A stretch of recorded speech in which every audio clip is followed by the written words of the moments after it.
De saint Augustin, traité sur la très sainte Trinité. Livre 11e, La Trinité dans l'homme. Sommaire. On retrouve une image de la Trinité même dans l'homme extérieur, d'abord dans ce qui se voit au dehors, à savoir dans le corps qui est vu, dans l'image qu'il imprime dans l'œil et dans la volonté qui les relie l'un à l'autre. Toutefois, ces trois choses ne sont point égales entre elles, ni d'une même substance. De plus, dans l'âme elle-même, d'après les sensations qui lui viennent du dehors, on trouve une autre trinité qui s'est comme introduite chez elle, si l'on veut, ou si l'on veut trois choses d'une même substance. L'imagination du corps qui est dans la mémoire, puis l'information quand la pensée tourne là son attention, et enfin la volonté qui les unit, trinité que nous rattachons à l'homme extérieur, parce qu'elle provient des corps extérieurs et sensibles. Chapitre 1er. Il y a même dans l'homme extérieur un vestige de la Trinité. Personne ne doute que l'homme extérieur soit doué de la sensibilité du corps, comme l'homme intérieur l'est de l'intelligence. Cherchons donc, autant que nous le pouvons, à trouver un vestige quelconque de la Trinité dans l'homme extérieur, bien que ce ne soit pas en cela qu'il est l'image de la Trinité. L'apôtre s'est clairement exprimé là-dessus quand il déclare que l'homme intérieur doit se renouveler dans la connaissance de Dieu. Colossiens 3, 10. Selon l'image de celui qui l'a créé, et quand il dit ailleurs, bien qu'en nous l'homme extérieur se détruise, cependant l'homme intérieur se renouvelle de jour en jour. 2 Corinthiens 4, 16.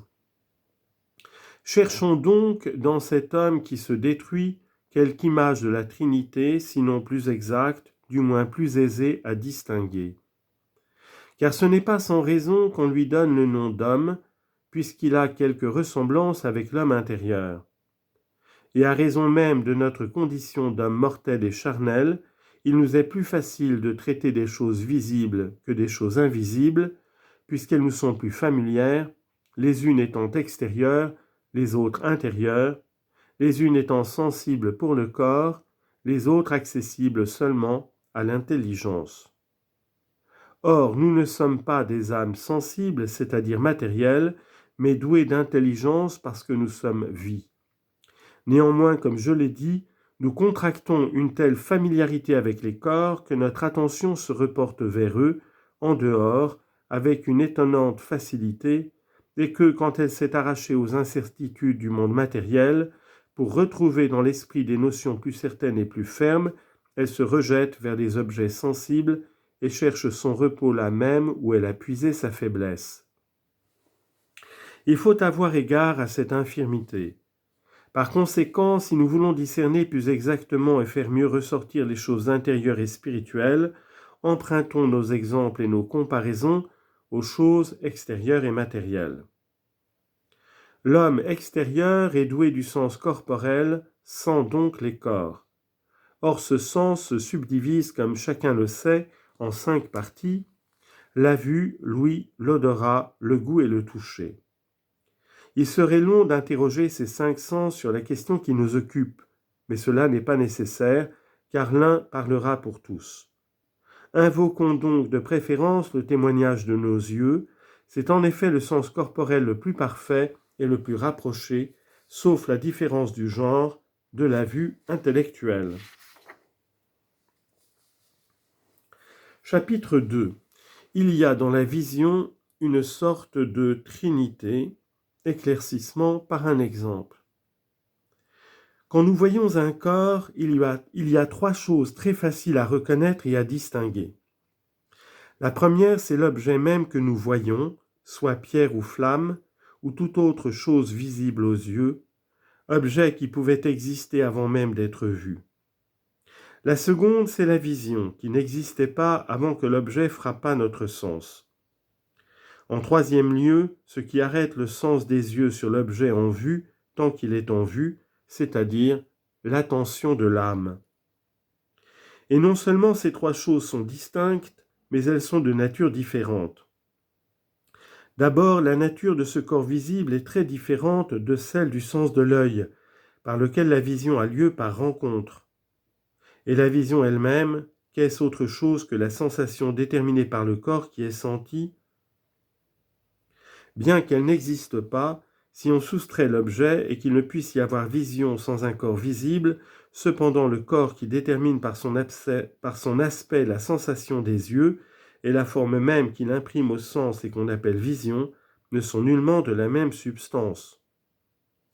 En effet, le corps vu est de sa nature divisible, tandis que le sens qui existait déjà dans l'être animé avant de voir ce qu'il pouvait voir dès qu'un corps visible s'offrirait à lui, ou si l'on veut la vision qui se forme dans le sens d'après le corps visible, quand il est présent et qu'on le voit, que ce sens ou cette vision, dis-je, c'est-à-dire la sensation provenant du corps, appartient à la nature de l'être animé, fort différente du corps, qui occasionne en nous la sensation par son aspect, sensation qui ne produit pas le sens, mais la vision. Car si le sens n'existait pas en nous, même avant la présence d'un objet sensible, nous ressemblerions aux aveugles puisque nous ne voyons rien dans les ténèbres ni les yeux fermés. Mais la différence qu'il y a entre les aveugles et nous, c'est que, même quand nous ne voyons pas, nous avons la faculté de voir ce qu'on nomme sens, faculté qu'ils n'ont pas, et c'est pourquoi on les appelle aveugles. Ensuite, cette attention de l'âme qui arrête le sens sur l'objet que nous voyons et les unit tous les deux, ne diffère pas seulement de cet objet visible, puisqu'elle est esprit et qu'il est corps, mais elle diffère même du sens et de la vision, parce qu'elle appartient à l'âme seule, tandis que le sens de la vue n'est appelé sens du corps que parce que les yeux sont des organes du corps. Et bien qu'un cadavre ne sente pas, cependant l'âme unie au corps sent par l'instrument du corps, et c'est cet instrument qui s'appelle sens. Ce sens peut être intercepté et détruit par la lésion du corps, ce qui arrive quand on est aveuglé. L'âme reste la même, mais par la perte des yeux, son attention n'a plus à sa disposition le sens corporel pour atteindre au dehors l'objet visible et y fixer sa vue. Et néanmoins, par ses efforts, elle fait assez voir que malgré la privation du sens corporel, elle n'a pu périr ni diminuer. En effet, le désir de voir subsiste tout entier, soit qu'il puisse, soit qu'il ne puisse pas être satisfait. Ainsi donc, ces trois choses, le corps visible, la vision même et l'intention qui les unit l'un à l'autre, sont très faciles à distinguer, non seulement par leur caractère particulier, mais par la différence de leur nature. Quoique le sens ne procède pas du corps visible, mais du corps de l'être animé qui sent, et auquel l'âme accommode son action d'une manière merveilleuse, cependant c'est du corps visible que la vision est engendrée, c'est-à-dire que le sens est formé, non seulement le sens qui subsiste tout entier même dans les ténèbres, tant qu'on a des yeux, mais encore le sens informé qui s'appelle vision. La vision est donc engendrée par l'objet visible, mais non par lui seul, car il faut un être pour voir. La vision est donc engendrée par l'objet visible et par l'être voyant, de telle sorte cependant que le sens des yeux, l'attention qui considère et se fixe, appartiennent au voyant, que l'information du sens qu'on appelle vision soit imprimée uniquement par l'objet qui est vu, c'est-à-dire par quelque chose de visible, et que cette vision supprimée, la forme imprimée au sens par la présence de l'objet disparaisse, tandis que le sens qui existait avant de rien voir subsiste. De même que la trace d'un corps dans l'eau subsiste tant que le corps est présent et disparaît avec lui, quoique l'eau qui existait avant de recevoir l'image de ce corps ne disparaisse pas pour autant. Nous ne pouvons donc pas dire que l'objet visible engendre le sens. Cependant, il engendre sa propre forme ou ressemblance qui a lieu dans le sens quand nous voyons et sentons quelque chose. Mais la forme du corps que nous voyons et la forme qui résulte de celle-là dans le sens de celui qui voit, nous ne les discernons pas par le même sens. Leur union est si étroite qu'il n'y a pas moyen de les distinguer. Mais la raison nous dit que nous n'aurions pas pu sentir s'il ne s'était formé dans notre sens quelque image du corps aperçu. En effet, quand on imprime un cachet sur la cire, l'empreinte n'en existe pas moins, qu'on ne la distingue que quand la séparation a eu lieu. Mais comme après la séparation, l'empreinte reste sur la cire de manière à être visible, on n'a pas de peine à croire que la forme était déjà imprimée avant que le cachet fût séparé de la cire. Mais si l'on apposait ce cachet sur un corps liquide, son empreinte disparaîtrait dès qu'il serait ôté. Néanmoins, la raison saurait comprendre qu'avant la séparation, le liquide portait l'empreinte de l'anneau, distincte de la forme de l'anneau même, d'où il est résulté que l'une disparaissant avec la pression de l'anneau, celle de l'anneau lui-même, principe de l'autre, est restée. Ainsi, de ce que l'œil n'a plus l'impression du corps, dès que le corps cesse d'être vu, il n'en faut pas conclure qu'il ne l'avait pas quand le corps était présent. Voilà pourquoi il est très difficile de persuader aux esprits peu intelligents que l'image d'une chose visible se forme dans notre sens tant que nous la voyons et que cette forme même est sa vision. Mais ce travail sera moins pénible si l'on fait attention à ce que je vais dire.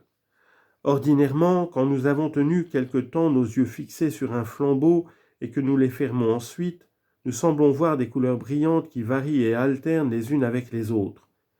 Elles diminuent insensiblement jusqu'à ce qu'elles s'éteignent tout à fait. Eh bien, il faut reconnaître là les vertus de la forme qui s'était imprimée dans le sens au moment où les yeux voyaient le corps brillant, reste qui varie en cessant peu à peu et pour ainsi dire graduellement. En effet, si par hasard nous avions regardé par des fenêtres, leurs barreaux nous apparaissaient à travers ces couleurs, preuve que l'impression de notre sens était produite par l'aspect de l'objet. Cette impression existait donc déjà quand nous voyions, elle était même plus claire et plus nette, mais elle était tellement unie à la forme de la chose que nous voyions qu'il n'était pas possible de l'en discerner, c'était la vision. Bien plus, quand la flamme d'une lanterne est comme doublée par la scintillation des rayons de l'œil, il se forme deux visions, bien qu'il n'y ait qu'un seul objet vu. C'est que les mêmes rayons partant isolément de chaque œil sont affectés individuellement parce qu'ils ne peuvent plus se réunir pour aller de pair se fixer sur le corps de manière à ne former qu'un seul coup d'œil. Aussi, en fermant un œil, nous ne verrons plus deux flammes mais une seule, comme il n'y en a réellement qu'une. Mais pourquoi l'œil gauche étant fermé, l'œil droit cesse-t-il de voir ce qu'il voyait, et l'œil droit étant clos, l'image qui apparaissait à l'œil gauche s'efface-t-elle ? C'est une question qui serait longue à traiter et qui n'est pas nécessaire de discuter pour le moment. Qu'il nous suffise de dire pour le sujet qui nous occupe que s'il ne s'était pas formé dans notre sens une image parfaitement semblable à l'objet aperçu, nos yeux ne verraient pas une double apparence de flamme pour avoir adopté une manière de regarder qui empêche le concours des deux rayons. En effet, de quelque manière qu'un œil puisse être dirigé, impressionné, tourné obliquement, il ne lui est pas possible de voir double un objet unique si l'autre est fermé. Cela posé, souvenons-nous de quelle manière une sorte d'unité résulte de ces trois choses de nature différente, je veux dire, l'espèce du corps soumis au regard, l'impression qu'il produit dans le sens, et qui est la vision ou l'information du sens, puis la volonté de l'âme qui applique le sens à l'objet sensible et y fixe la vision elle-même. La première des trois, c'est-à-dire la chose visible, n'appartient pas à la nature animée, à moins que nous ne voyions notre corps. La seconde y appartient en ce sens qu'elle se passe dans le corps et par l'entremise du corps dans l'âme. Elle a lieu en effet dans le sens, lequel ne peut exister sans le corps et sans l'âme. La troisième appartient à l'âme seule, puisque c'est sa volonté. Malgré la différence de substance, ces trois choses forment une telle unité que les deux premières peuvent à peine être discernées par le jugement de la raison. J'entends parler de l'apparence du corps soumis au regard et de l'image qui s'en fait dans les sens, c'est-à-dire de la vision. Et la volonté a une telle puissance pour les unir qu'elle applique le sens qui doit être informé à l'objet qui est vu et l'y maintient quand il est formé. Et si elle est tellement violente qu'on puisse l'appeler amour, cupidité, passion, elle affecte vivement tout le reste du corps de l'être animé et s'assimile une espèce ou une couleur étrangère, à moins qu'elle ne rencontre quelque résistance dans une matière trop inerte ou trop dure. Ainsi, on peut voir le corps du caméléon revêtir avec la plus grande facilité les couleurs qu'il a sous les yeux. Chez les autres animaux où le corps ne se prête pas aussi aisément à ces sortes de changements, souvent les fruits trahissent les caprices des mères, des objets qui les ont le plus charmés, car plus les embryons sont tendres et susceptibles d'impression pour ainsi dire, plus ils sont souples et dociles à subir la volonté de l'âme de la mère et l'impression qu'a laissée dans son imagination l'aspect du corps qu'elle a contemplé avec passion.